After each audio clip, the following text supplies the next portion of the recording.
Welcome to Inform New Hampshire. My name is Dean. This is Richie to my right, my co-host, and we are here in support of our country. We feel that the direction of our country is less than desirable, and that many of the things that are happening behind the scenes in the country don't get reported to the general public. So our job is to inform those of you in New Hampshire and the rest of the country as well on things that you won't find in the mainstream media. So that's what we're about. And much of it is controversial. And of course, today we will probably do one of the most controversial shows that we've done.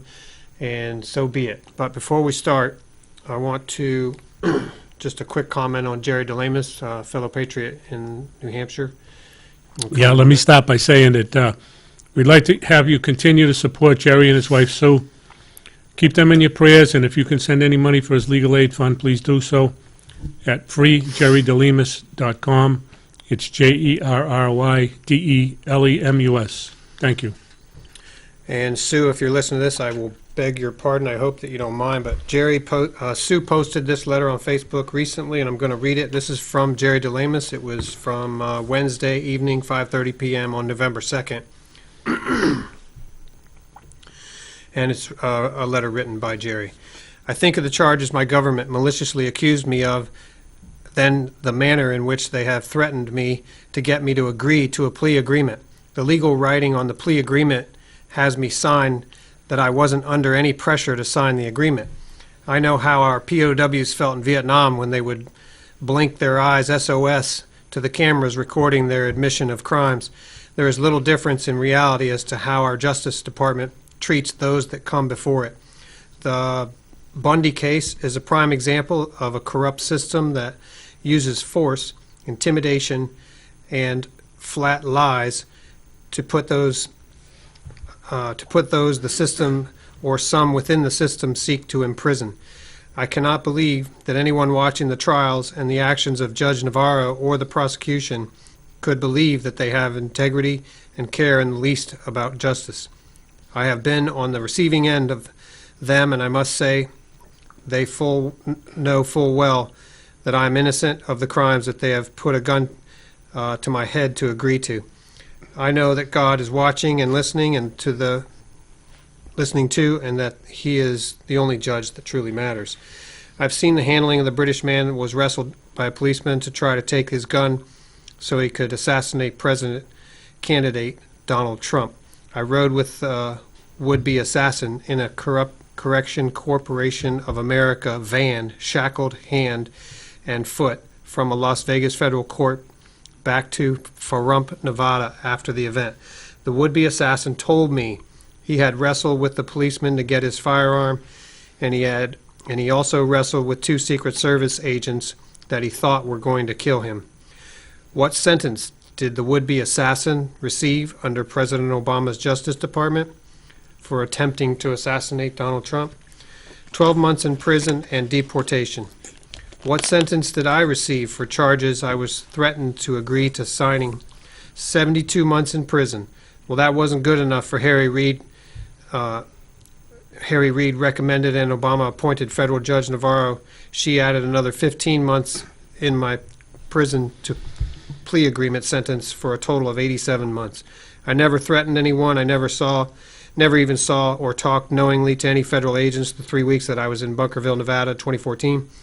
As I've stated over and over again, I could not sit at home when the Bureau of Land Management snipers were aiming their sniper team rifles at children and grandchildren, especially without a warrant for anyone on the Bundy family.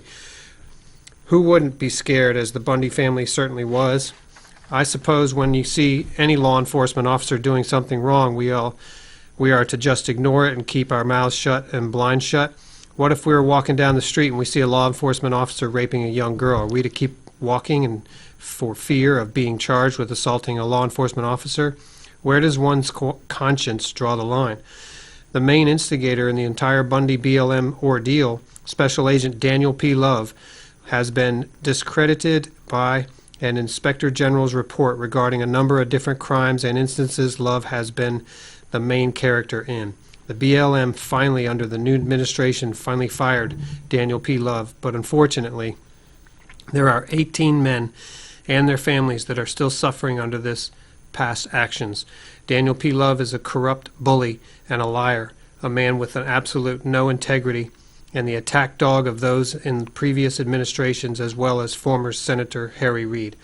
There have been a few men found innocent and others forced by full weight of U.S. Justice Department to agree to plea agreements they are completely innocent of. I can only pray that God moves President Donald Trump's heart to do what he knows he should do and exonerate all the 18 men charged in the Bundy case. I just wanted to add something to that.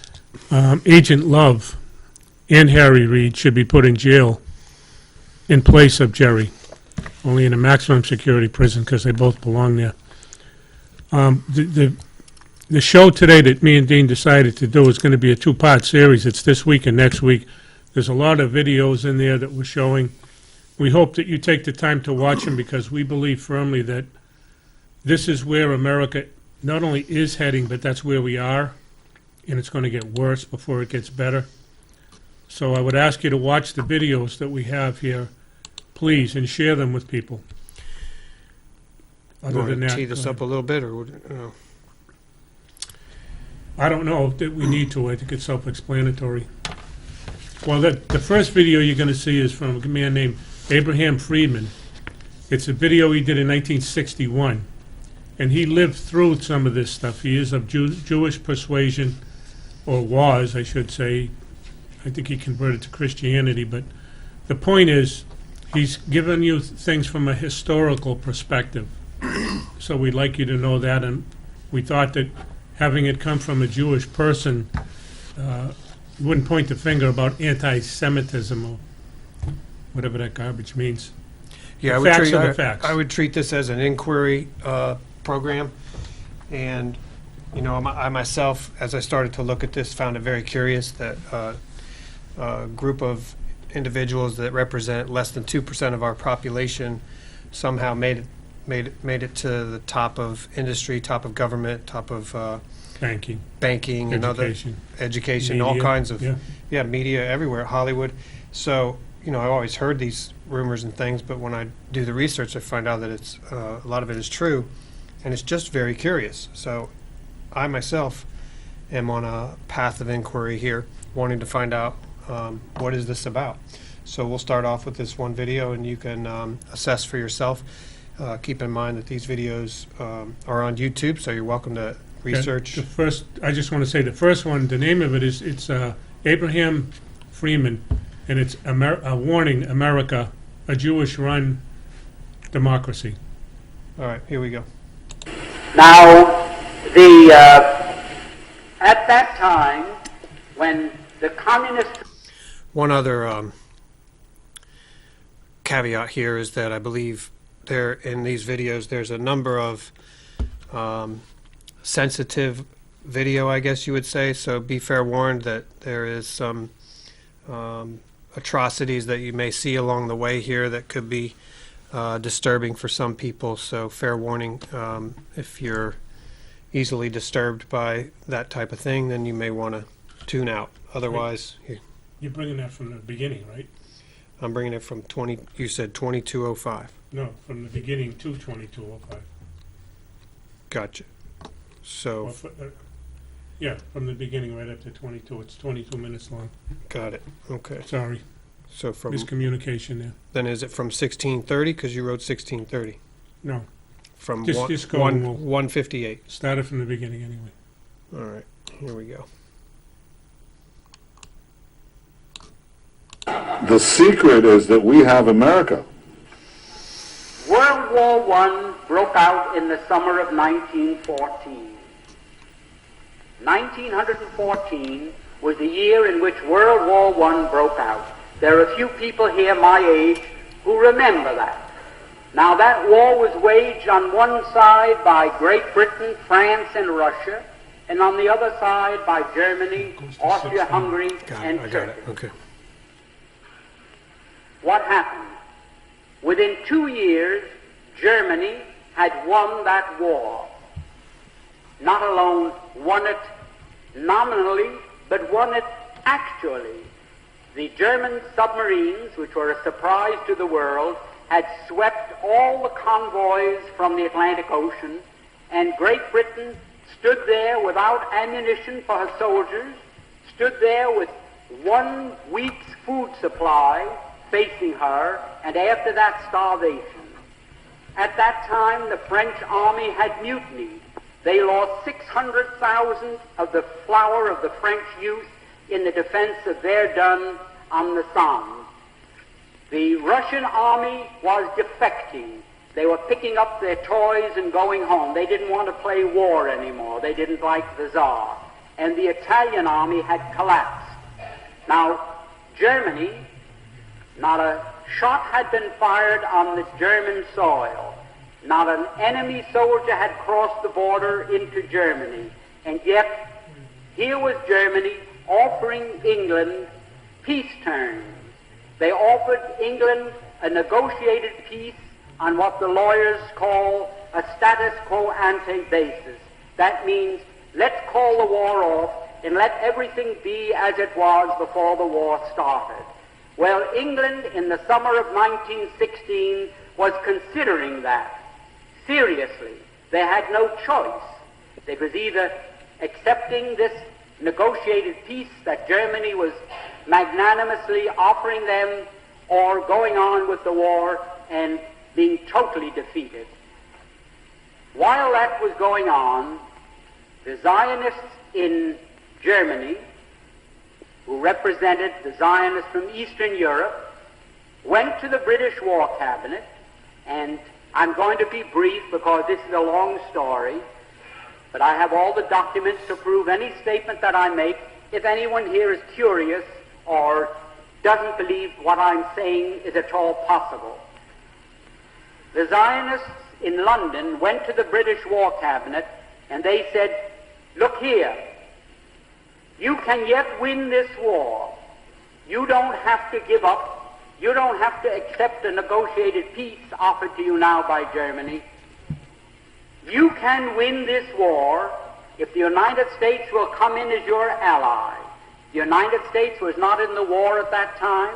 We were fresh, we were young, we were rich, we were powerful, and they told England, we will guarantee to bring the United States into the war as your ally, to fight with you on your side, if you will promise us Palestine after you win the war. In other words, they made this deal. We will get the United States into this war as your ally. The price you must pay us is Palestine after you have won the war and defeated Germany, Austria-Hungary, and Turkey. Now, England had as much right to promise Palestine to anybody as the United States would have to promise Japan to Ireland for any reason whatsoever. It's absolutely absurd that Great Britain, that never had any connection or any interest or any right in what is known as Palestine, should offer it as coin of the realm to pay the Zionists for bringing the United States into the war. However, they made that promise in October of 1916. October 1916. And shortly after that, I don't know how many here remember it, the United States, which was almost totally pro-German, because the newspapers here were controlled by Jews, the bankers were Jews, all the media of mass communications in this country were controlled by Jews, and they were pro-German because their people, in a majority of cases, came from Germany, and they wanted to see Germany lick the Tsar. The Jews didn't like the Tsar, and they didn't want Russia to win this war. So the German bankers, the German Jews, Kuhn Loeb, and the other big banking firms in the United States refused to finance France or England to the extent of $1. They stood aside and they said, as long as France and England are tied up with Russia, not 1 cent. But they poured money into Germany. They fought with Germany against Russia, trying to lick the Tsarist regime. Now, those same Jews, when they saw the possibility of getting Palestine, they went to England and they made this deal. At that time, everything changed, like the traffic light that changes from red to green, where the newspapers had been all pro-German, where they'd been telling the people the difficulties that Germany was having fighting Great Britain commercially and in other respects. All of a sudden, the Germans were no good. They were villains. They were Huns. They were shooting Red Cross nurses. They were cutting off babies' hands, and they were no good. Well, shortly after that, Mr. Wilson declared war on Germany. The Zionists in London sent these cables to the United States to Justice Brandeis, go to work on President Wilson. We're getting from England what we want. Now you go to work, and you go to work on President Wilson and get the United States into the war. And that did happen. That's how the United States got into the war. We had no more interest in it. We had no more right to be in it than we have to be on the moon tonight instead of in this room. Now the war, World War I, in which the United States participated, had absolutely no reason to be our war. We went in there, we were railroaded into it. If I can be vulgar, we were suckered into that war merely so that the Zionists of the world could obtain Palestine. Now, that is something that the people in the United States have never been told. They never knew why we went into World War I. Now, what happened? After we got into the war, the Zionists went to Great Britain, and they said, well, we performed our part of the agreement. Let's have something in writing that shows that you are going to keep your bargain and give us Palestine after you win the war, because they didn't know whether the war would last another year or another 10 years. So they started to work out a receipt.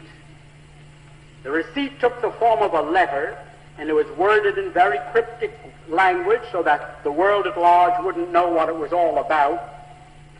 And that was called the Balfour Declaration. The Balfour Declaration was merely Great Britain's promise to pay the Zionists what they had agreed upon as a consideration for getting the United States into the war. So this great Balfour Declaration that you hear so much about is just as phony as a $3 bill, and I don't think I can make it more emphatic than that. Now, that is where all the trouble started. The United States was in the war. The United States crushed Germany. We went in there, and it's history. You know what happened. Now, when the war was ended, and the Germans went to Paris, to the Paris Peace Conference in 1919, there were 117 Jews there as a delegation representing the Jews, headed by Bernard Baruch. I was there, I ought to know. Now what happened? The Jews at that peace conference, when they were cutting up Germany and parceling out Europe to all these nations that claimed a right to a certain part of European territory, the Jews said, how about Palestine for us? And they produced, for the first time, to the knowledge of Germans, this Balfour Declaration. So the Germans, for the first time, realized, oh, that was the game. That's why the United States came into the war. And the Germans, for the first time, realized that they were defeated.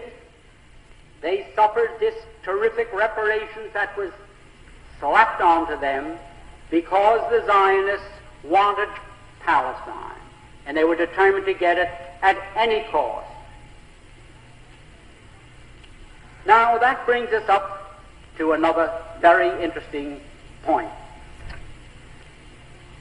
When the Germans realized this, they naturally resented it. Up to that time, the Jews had never been better off in any country in the world than they had been in Germany. You had Mr. Rossenow there, who was maybe 100 times as important in industry and finance as Bernard Baruch in this country. You had Mr. Ballin, who owned the two big steamship lines, the North German Lloyd and the Hamburg American line, thank you. You had Mr. Bleichschroeder, who was the banker for the Hohenzollern family. You had the Warburgs in Hamburg, who were the big merchant bankers, the biggest in the world. The Jews were doing very well in Germany. No question about that. Now, the Germans felt, well, that was quite a sellout.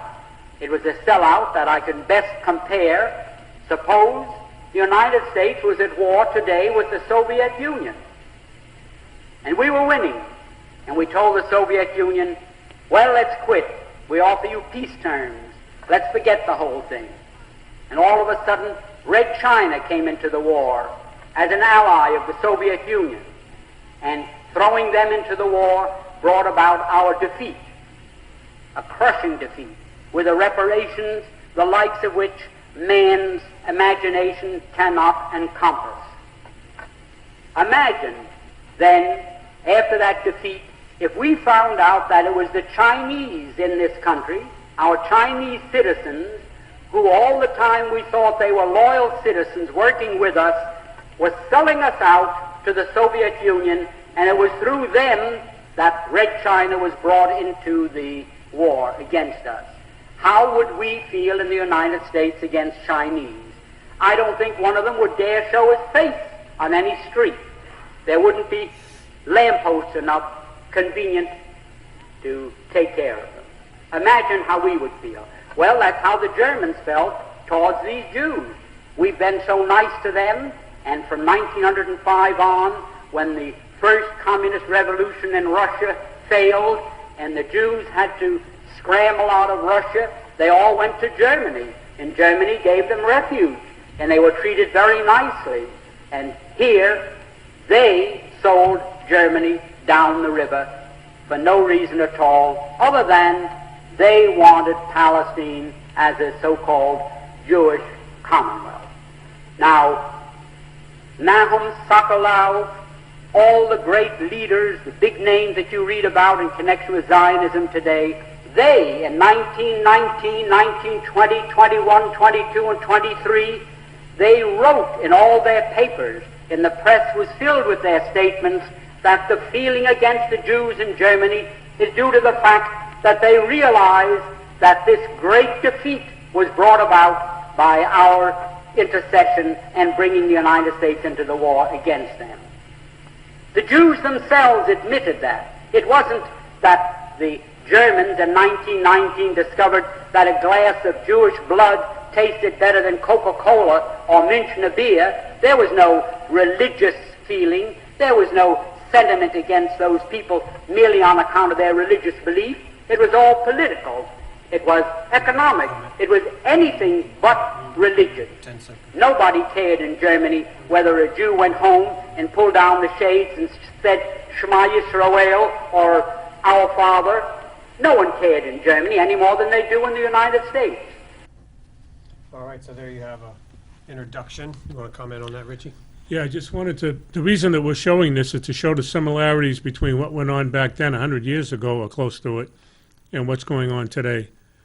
And you make up your own mind. I'm not going to put any thoughts in anybody's head, but one of the things that was said at the beginning of the show, Bill Maher asked Benjamin Netanyahu, how come you guys win wars so quickly and the United States takes so long?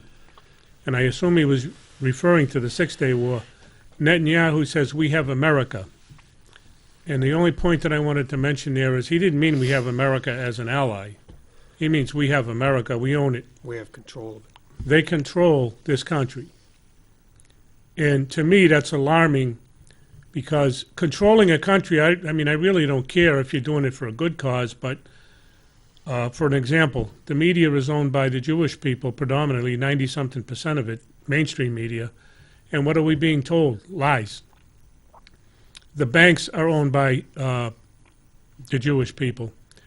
The three largest stockholders in the Federal Reserve Bank, which is a privately owned bank, is N.M. Rothschild, which is Jacob Rothschild, excuse me, Goldman Sachs, and the Scythe family over in Italy, all three Jewish people, and very, very wealthy. All the money that we pay out of our paychecks go to that bank, not to the government. They go to that bank to pay the interest on the debt.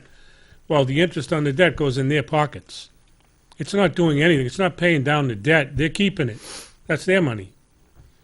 And the reason that I'm pointing this whole mess out is because I believe in my heart that all of the things that are going on in this country to keep us divided, black against white, Spanish against black, Spanish against white, whatever it is, homosexual against heterosexual, is all designed to keep you from finding out about this. That's my opinion. But you make your own determination. I would ask you to at least watch this before you make up your mind, though. Thank you. All right, let's go a little further in this video then.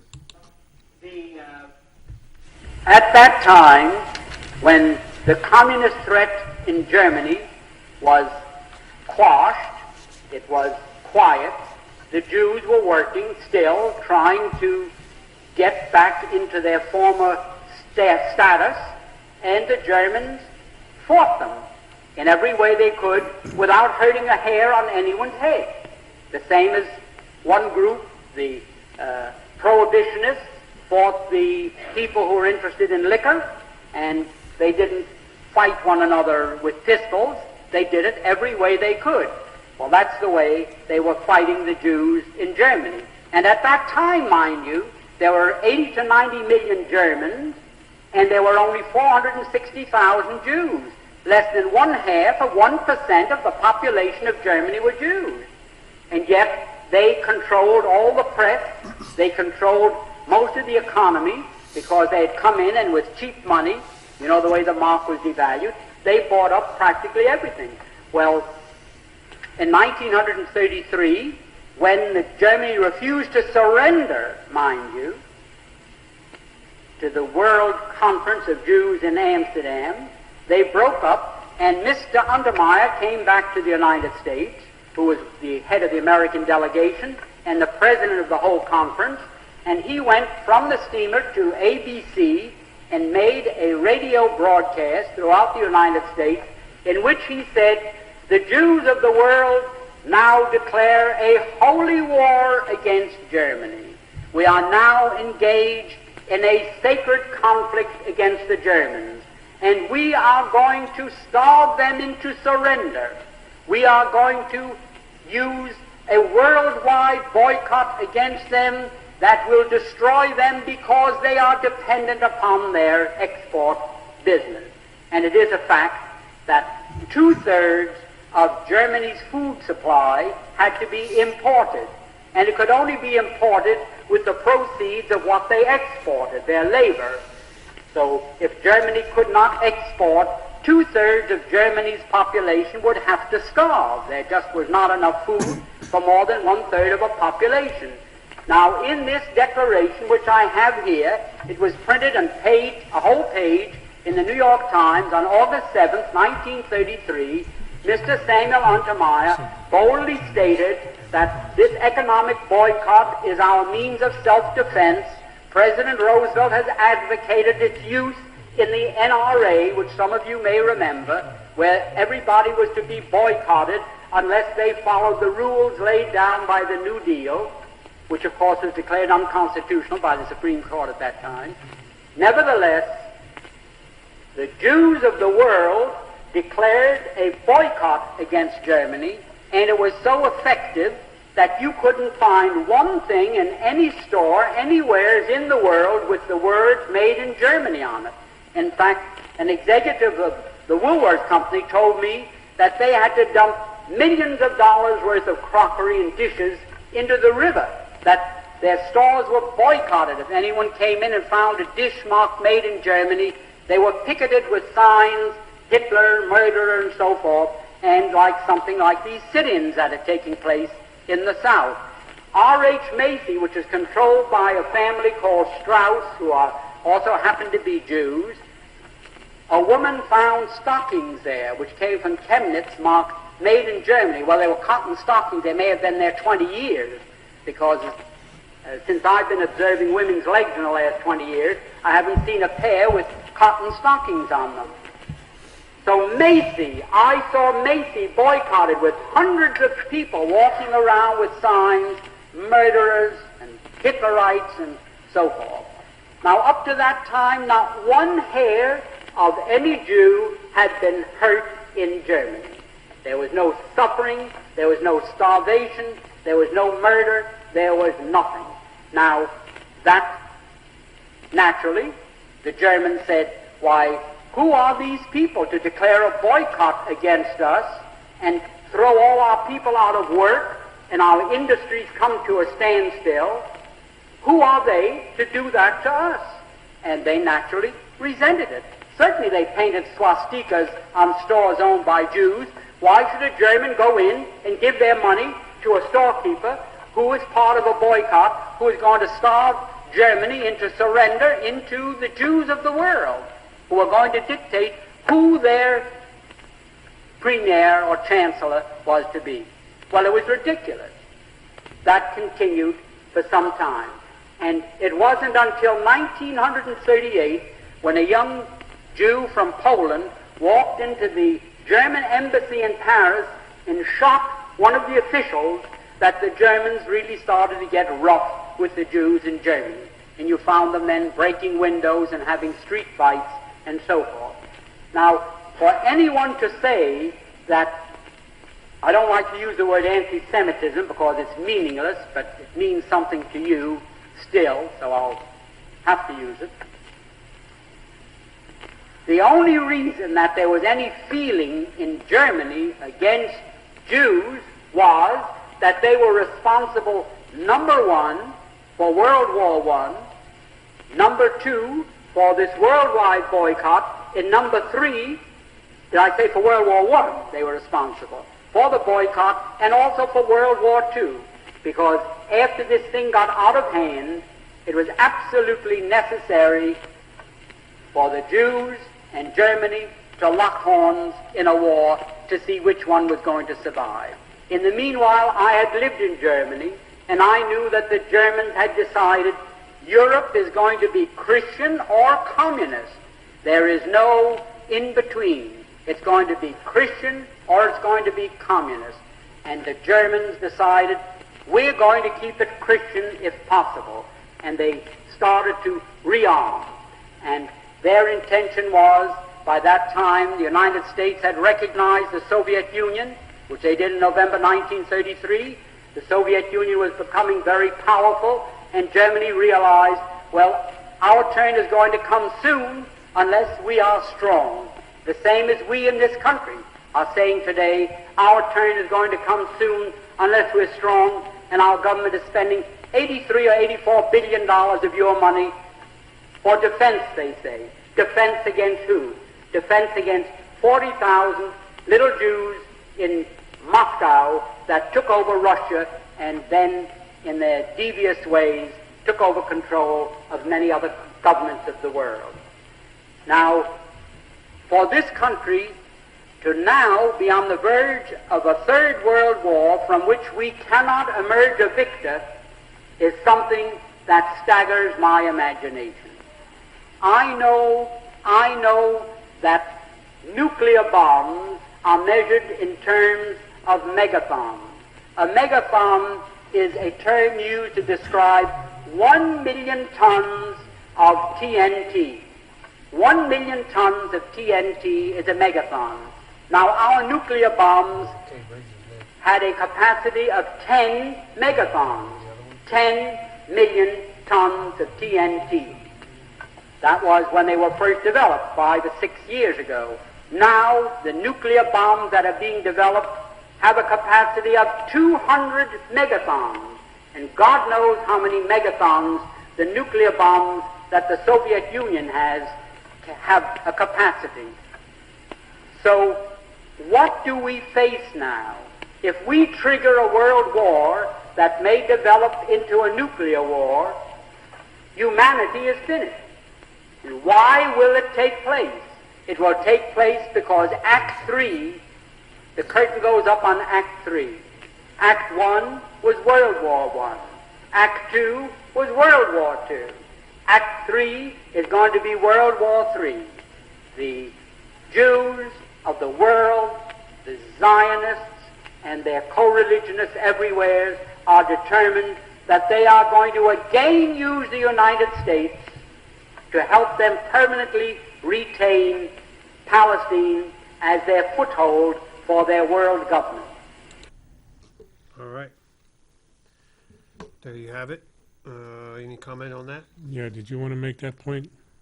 Yeah, well, if you could help me out here, but in that video they commented on how Germany was two-thirds dependent on food imports to their country, and by doing a boycott of their, it caused some unnecessary starvation in the country, and so that, the Germans considered that a direct assault or a direct act of war against them, and it had a huge impact on their country. We have the same structure at this point in our country where we are dependent on Imports, including food, but mainly supplies and things like that, because they've moved all our manufacturing out to China and Mexico and other places. So we are heavily dependent on imports, and if there were some type of worldwide boycott on the United States, we would suffer immensely. Yeah, our principal store all over this country, and probably the world too, is Walmart. And they get this merchandise from China. We buy cheap stuff. We used to make good American-made quality items, and they took the manufacturing base right out of the country. So we depend on imports now. That's why we have a trade deficit, as they talk about all the time. Anyway, the next video we're going to see is, what's the name of it? It's called Had Enough Yet, White People? Oh, Had Enough Yet. And there's some good parts of this video that we'd like you to see, and it's shorter than what we just showed you. And then we're going to put off the other ones till next week and talk about this one. But some of these things, they're said by different people, different times in history, and I think that's what's pertinent and that you listen to. You can do your own research too, by the way. I'm not trying to point to anything, and one thing I do want to say and make it very, very clear is that there are good Jewish people on planet Earth, and I'm not saying that all Jews are bad people. What I'm saying is that there are people who have adopted the Jewish faith and have co-opted it, perverted it, whatever you want to call it, and these people are evil. So, good. That's my point. All right, here we go. Plan is, Israel has got so much leverage and so much power over the U.S. government that the U.S. government's virtually a puppet. The U.S. government has become a vassal state that does not represent the views or interest of the people of the United States. They're beholden to their Israeli masters, and they're not going to do anything. Israel gets a free pass on every violation that they do. No one ever sanctions them. No one ever punishes them. No one ever invades them. No one ever takes them to task for their crimes against humanity. And that's what it is. And realize that the people who were in Israel are the same ones who were the Bolsheviks who destroyed Russia and killed 100 million people.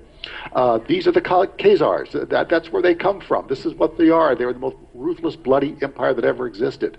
And they haven't changed. They're loose on the world. And this is a global problem. It's in the symptom is Palestine. The symptom is Gaza. The symptom is this invasion of the mosque. It goes on, and these people are not going to stop until all the people of the world rise up and stop them. All right, so that's the intro there. Point to be made here, Richie, if you want to, is Well, the obvious, to me, it's the obvious power that these people have. There's so much, they control the media, for example. So they're talking about immigration problems. We never had any immigration problems. People immigrated to this country for years and years, and they still are. But they're doing it lawfully. Now the big push is, and they've lost the word illegal, they just talk about immigration. But we're talking about illegal immigration. I don't want my culture in America to be overrun by a third world country who doesn't want to be an American. If you don't want to be an American, stay where you're at. If you want to be an American, and I've seen many people from all over this world taking, I'm not sure what it's called, but taking their oath to be a citizen or whatever, and tears are coming out of their eyes because they're so proud and happy to be an American. Well, I don't think they're proud anymore because of what's happening to us. We've been divided, and I believe it's by this cabal, whatever you want to call it, because they feed the narrative. They control it. It isn't, you don't hear me on mainstream media saying what I want as an American or other people want. What you hear is what they want you to hear. So enough said of I think it's important to say that many of these international banking cartel folks that they call the Khazarian Mafia came out of Khazaria, and they weren't really Jew, and even the Rothschilds, who are Jewish, but they had originally changed their name, right? Yeah, from Bauer. From to Bauer Rothschild. to Rothschild, and They were German Jews. Germans, yeah, and joined the Jewish religion, and long story there. So let's continue on. At the top of the agenda for you from within the JCPA. There are two issues at the top of our agenda at the very moment. One is the unbelievably important immigration debate in this country. To make sure that immigrants from around the world, particularly those from south of our border, have a chance here. The 12 million or 13 million that just live here and do work and aren't really going home, that they have a chance to stay here justly and as legal immigrants. And that debate is so important because we know what it's like to come to another country, even one called the United States of America, where we weren't always so welcome. But because we were welcomed enough, we were able to create this amazing Jewish civilization and be a part of the American civilization. So we have an entire program called Immigration Nation, and we're trying to make sure that the Jewish community steps up to the plate and the broader interfaith community. All right. I'm just curious why we have to let people south of the border in here. Why don't we help people south of the border in their own country? There's 7.5 billion people on planet Earth. We can't have them all in the United States. I mean, if you want to invite them in, invite them in. But we can't. That shouldn't happen. We should be well. We've always helped people around the world. We should continue to do that, so that everybody has a better lifestyle. It's not about us having everything and them not having it. But that's not our choosing. It's someone else's choosing. All right, we'll continue on. For the Jews. You are chairman of the Senate Subcommittee on Immigration. I understand that next week you will be holding hearings on immigration reform. And I understand also that you will be focusing on jobs creation as one of the benefits of immigration. Yes. How will you convince the American people and conservatives that immigrants are not here to take jobs away from Americans? Well, immigrants throughout the history of America have added jobs. They work hard, they're vital, they create lots of little small businesses that grow into bigger businesses that employ people. And so we are going to have two aspects to our hearing, sort of high-end jobs and low-end jobs. High-end jobs. We're going to have major companies testify that they depend on immigrants. Our high-tech companies depend on immigrants. And so when someone from another country comes here, for instance, and goes to our colleges, goes to our universities, and wants to live here and create something, that'd be great. They should be allowed to. But it's not just the highly educated people who create jobs. Immigrants come, poor as could be, but, you know, immigrants are special. So we intend to change this debate. You know, jobs is the #1 issue in America, in every community, Latino and every other. Immigrants create jobs. They don't take away jobs. They create jobs. All right, so if you believe that one, you... Well, I got a message from Mr. Schumer. Retire. The man's an idiot. First of all, he mentions immigration, and he doesn't say illegal immigrants. Excuse me, he talks about immigrants. Nobody's stopping immigrants from coming into this country legally. There's no need for immigration reform. What there is a need for is immigration enforcement, so that the illegals don't come here. You can't assimilate millions upon millions of people into our culture, but what they're trying to do is bring the illegals into the country so that we don't have a culture. And if you don't have a culture, then what side are you on? And I'm not talking about Democrat and Republican, but are you an American at that time? Are you an Asian, a Mexican, South American? What are you? People in the past have come into this country legally and assimilated and been very proud to be an American. We're going to lose that. That's my only point. All right. Well, A year of migration and multilateralism. And if it isn't, it should be. Because the world, as we all know, is facing a political crisis, a moral crisis, an economic crisis, and a social crisis, all of which are intimately connected with the issue of migration. Migrants in general, and in every country in Europe, make greater fiscal contributions than they take in benefits. They've lower levels of unemployment, and in general a greater interest in education. They do not, contrary to the current narrative, create terrorist threats in large numbers.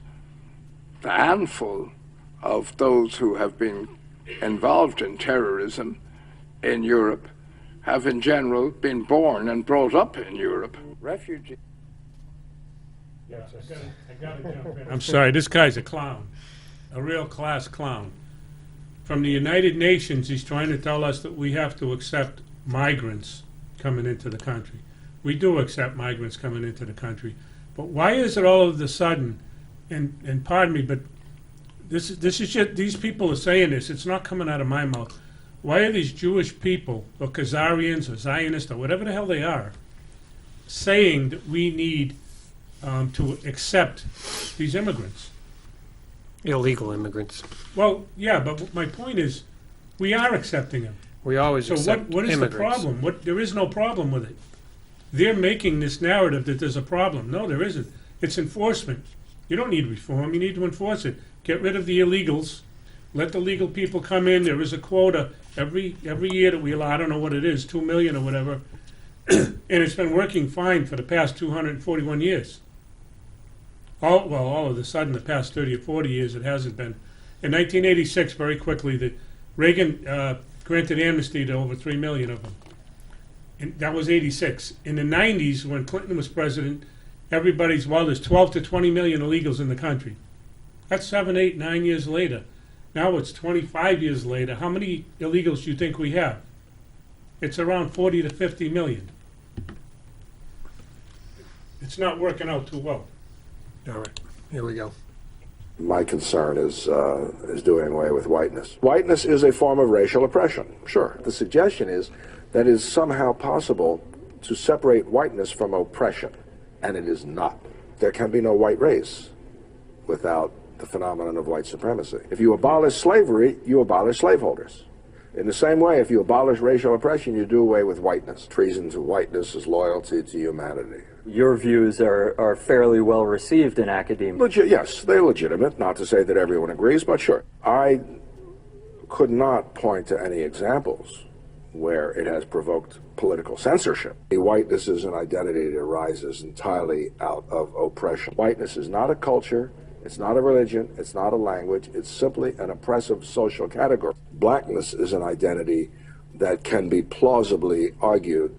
Black studies is the study of a people that has formed itself in resistance to its oppression. The task is to bring this minority together in such a way that it makes it impossible for the legacy of whiteness to continue to reproduce itself.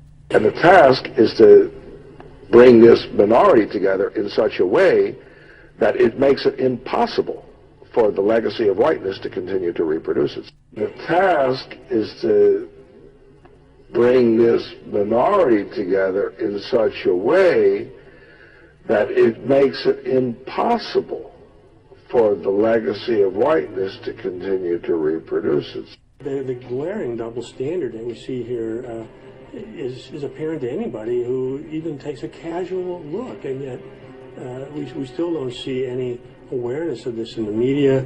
You don't see any discussion of that. Very interesting to look at what Jewish organizations have done recently. They have allied with Mexican American groups, other Hispanic groups.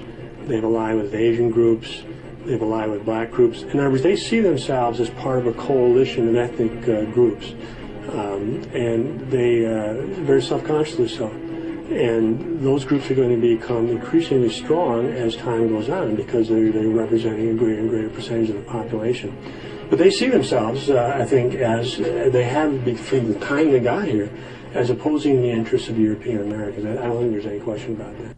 Reforms in immigration that have completely altered this country have not been the result of popular sentiment. They've been the result, really, of elite sentiment and frankly, ethnic interest group lobbying and so on. Since 1924, when they lost that, Jews have had a huge animosity towards the culture that did that. Jews, as I said, have because they see Western culture as fundamentally anti-Jewish, going back to the Middle Ages. They have wanted to essentially end European domination of this society, and I think they're well on the way to doing that. People who oppose immigration, they talk about, well, there are economic problems and this and that. No one simply says Europeans are not going to benefit from this as a group, that we are giving up control of our country to other peoples, that there's a huge problem with this, that when you are a minority group, you better hope that the other groups in society are nice to you. Well, we Europeans should be concerned that our future will be as a minority group, and we will then be at the whim of coalitions that may have very hostile intent towards us, that we will lose control of our own future. That's the issue here. It's as simple as that. But even raising European ethnic interest is the big taboo of this period right now. We can't even raise the possibility that Europeans have ethnic interests. It's the taboo topic. And yet everybody else has ethnic interests, which are legitimate. So that brings me to the topic of multiculturalism. And multiculturalism will not work. Quite clearly, it was never meant to work. All one has to do is look at those who are behind it and compare their policies in the nations in which they wish to destroy and the one nation in which they desperately seek to preserve. Diversity is a must in the United States and Europe. However, preserving a Jewish state is of paramount importance in Israel. Even though the creation of the state of Israel has cost the lives of tens of millions of Gentiles, and the preserving of Israel means putting up walls to keep undesirables out, non-Jews, in other words, Gentiles, as well as displacing the Palestinians from their own homes. At any and all cost, they must preserve the Jewish state, no matter what it takes. But while fighting for their independence and racially pure state, they have simultaneously and hypocritically forced this multiculturalism on the rest of us. It's no accident that the Jewish mainstream media has forced this multiculturalism on us for so long in a relentless manner. They know the destruction that it ultimately causes, and the fact that they have so insistently pushed it on others while desperately avoiding it themselves lets you know all you need to know about their intent. In the end, multiculturalism always fails, just as it was meant to. It can only be maintained while the host people willingly submit to it, making all of the concessions and standing by idly while their nation, while their culture, while everything that they built is being destroyed. And in order for them to put this suicidal plan into action, the host people must be thoroughly brainwashed, convinced that their people have committed one horrible atrocity after the other. Say that the Jewish people talk about the Holocaust and the persecution they've allegedly been under, and now you've got this college professor standing there saying that we should genocide the white race. Where's the justification? Where's the common sense? A little bit more here. In this instance, are gaining at every step along the way at the expense of the host, the givers. So naturally, they have an incentive to play along with this multicultural agenda. They wouldn't want it in the host nation that they come from if it was being enforced upon their people in their homeland, but they're getting something out of it. They're being provided with a free ride in most instances and a better life in almost all instances. Otherwise, they wouldn't have willingly and voluntarily taken this free ride when it was offered to them. Well, it is obvious that this can only continue for a finite amount of time. Once the hosts recognize what is going on and realize all that is being lost, or once they are pushed to the brink of extinction and there are no longer any concessions that they could possibly make, then the previously pacified immigrants will then become internal adversaries. Of course, there were never any real benefit to the host all along, but now the problem is compounded as it was always meant to be. So now we reach a point where things are coming to a head. There's no longer anything to be given. The hosts have been bled dry themselves. You know, the bailouts, bleed outs that have taken place. Our nation has been destroyed. Our industry has been moved to other third world countries, China, wherever else it may be.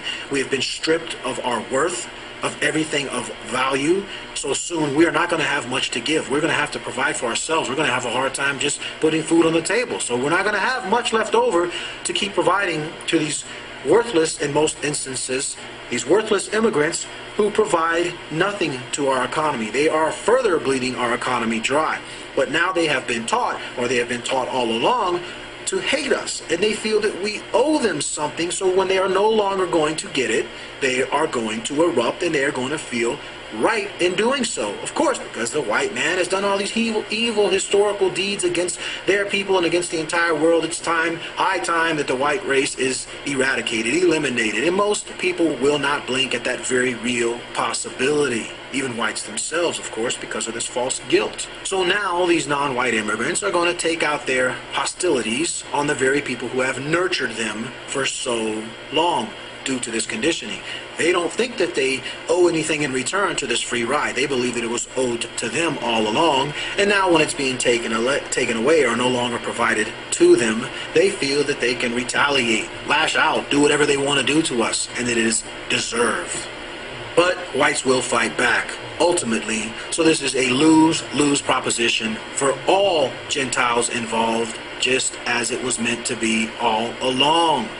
We've been taught to give, take, and in fact hate one another based on a series of repetitive lies that the Jews and the Jew media, the Jew educational system has constantly bombarded us all with. The bottom line is multiculturalism always fails. Why? Because it necessitates one side making all of the concessions to the other based on a series of lies. Lies cannot stand up to the test of time. One-sided affairs, one-sided relationships cannot last indefinitely. They will eventually come to an ugly end. I mean, how long can the lies be told? How long can they maintain a system of lies? How long can payouts be made? These things are finite. There's only so far they can go with this, where it ultimately ends in destruction. Not their destruction, our collective destruction. All Gentiles lose in the end. Even though some people may temporarily benefit along the way, you are not meant to win or to benefit from this in the end. The ultimate end is our collective end. All Gentiles. We will shed blood. We will spill each other's blood. We will fight, and we will continue going on in this manner as the Jews stand on the sides and profit from the blood on both sides, as they have always done in every war, in every confrontation that they create. They are the only ones that stand to gain from this. This destruction, this entire system will come crumbling down, I assure you of that, just as it was the plan all along. The only last comment that I want to make on this is that there is good and bad in everything. We're not pointing fingers at the Jewish people. We're pointing fingers at the corrupt Jewish people. And we're asking the other Jewish people to take a stand, because I don't dislike anybody. I don't go out of my way to harm a soul, and I never want to. But I am against corruption. And I'm pretty sure that you are too out there. You can't live in a world like this that continues to suck out of us when, you know, there's nothing left. $21 trillion in debt. The media is lying to us. Our government, they've been bought and paid for 100 times. And the list goes on and on. So we will return to this subject matter next week, and we thank you for tuning in. Have a great week. Please share.